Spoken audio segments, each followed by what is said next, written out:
dum dum dum dum dum dum dum dum. Hey, Grandpa, Hey, what's up, boy? can I ask you a question? Sure, what you want? I want to know about a certain place. What place is this? The big house on the corner of Glenridge Terrace. Oh, oh, the one that's locked off, right? Yeah, yeah. Why is it locked off? Well, that is the Livingston house.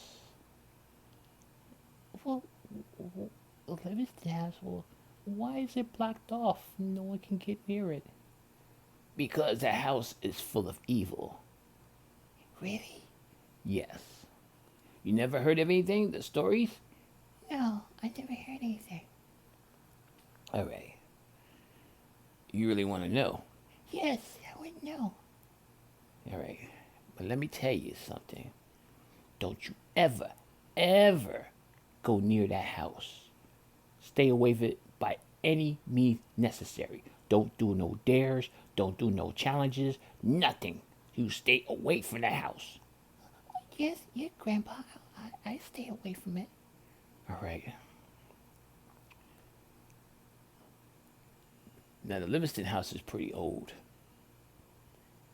It was built back in 1902. And the man who wanted construction of that house, his name was Aaron Livingston. He was a land baron who owned a lot of this land in this area. So he had the house specially built under his specifications. Yeah. And he moved in with his wife, his two young sons, and his young daughter. Now, one thing I gotta let you know about Aaron. He was kind of a cheapskate. Really? Yes, he did not like paying people. In fact, he shortchanged the people who built his house. And some say that one of the people that he shortchanged was a male witch, or what you call a warlock. Wow, really? Yes. So I think they put a spell on his house. You kidding me, Grandpa? No, I'm not kidding you. There is evil in that house. And when you shortchange people, some people will come after you in a certain way. Not with physical harm, but they will send spirits and demons after you. You mean the demons or spirit is still there? Yes. Let me tell you how it went down. It was the summer of 1905. And the family was doing well. I mean, people around the neighborhood just tolerated them because they owned a lot of the property around the area. But they said one day Mr. Livingston went batshit crazy. What? Really? Yes. One day he came home after collecting rent from people. He went upstairs. And there's something his wife said to him that set him off. Because he wasn't acting like himself.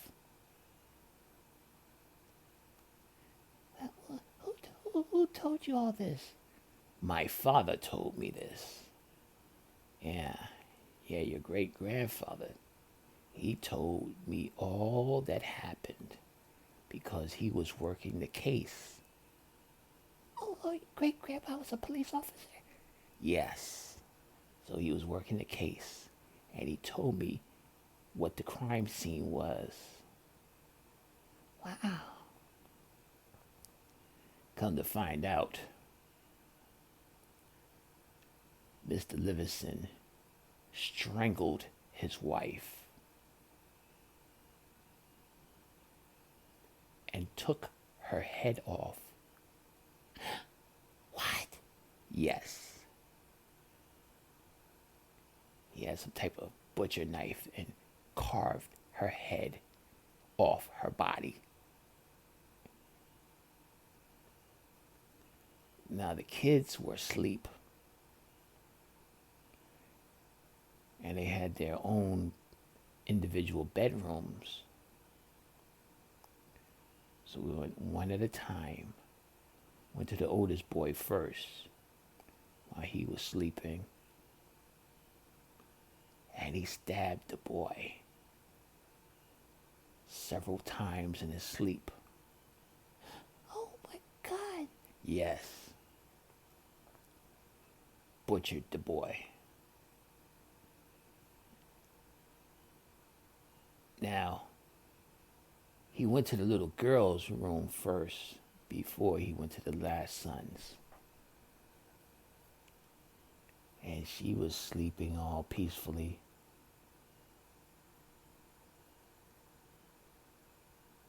And they say that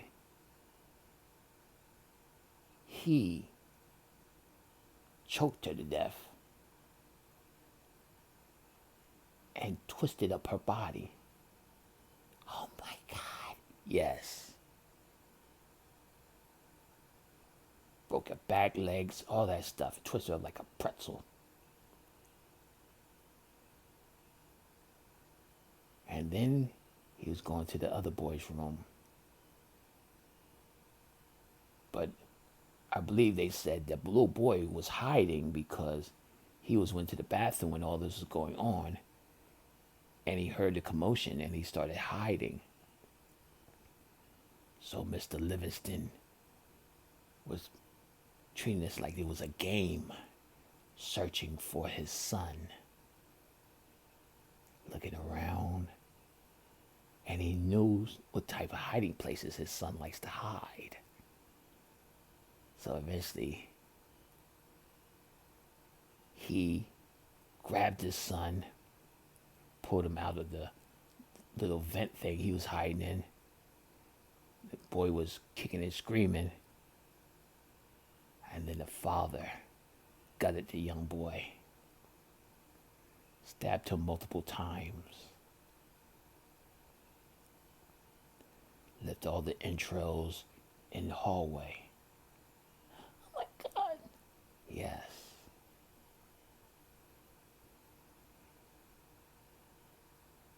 And upon witnessing all this that happened, he kind of woke up from his trance, but still asleep in a way. So he took a rope, hang it from the upstairs banister, tied a noose, and put it around his neck, and he jumped off the balcony, snapping his neck instantly. Oh my God. Yes. So when people didn't hear from him, my father was sent to do a wellness check on him. And he says when he's looked up to see Mr. Livingston hanging from the balcony banister, swinging, I mean, he was already dead for about a week. Eyes wide open.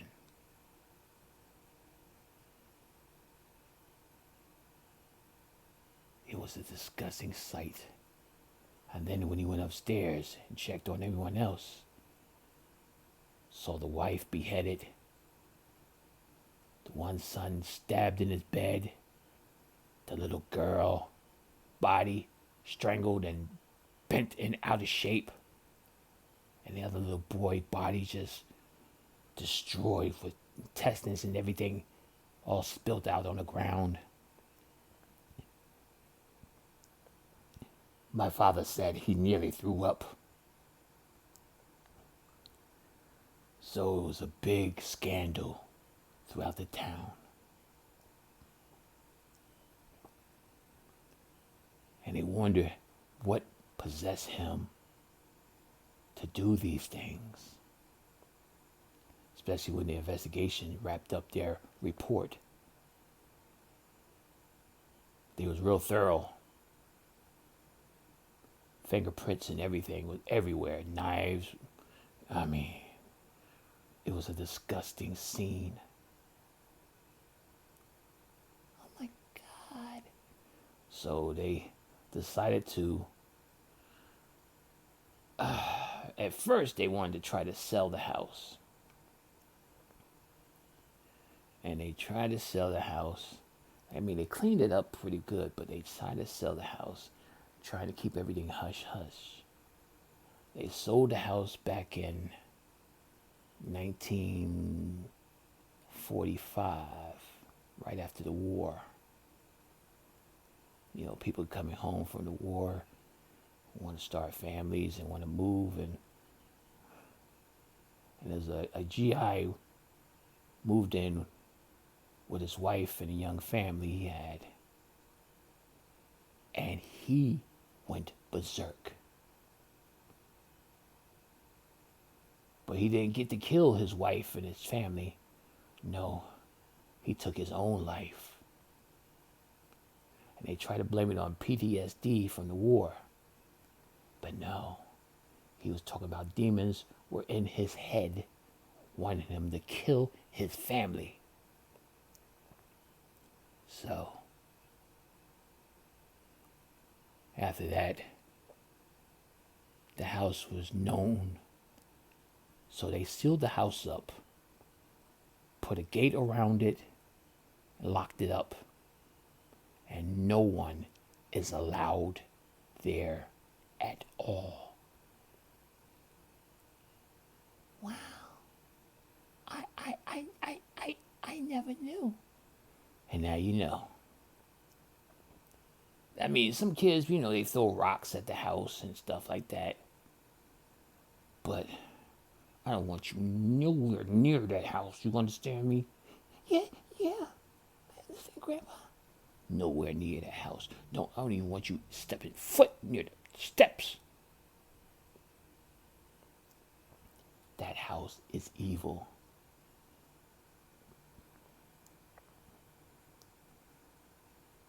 So you understand why you are not to be near the house. I understand. So I don't want nothing happening to you. I don't want nothing trying to get their hands on you, their evil demon hands on you. You understand? Yes, Grandpa. Good. Now go get washed up. It's time for dinner. Oh, okay, Grandpa.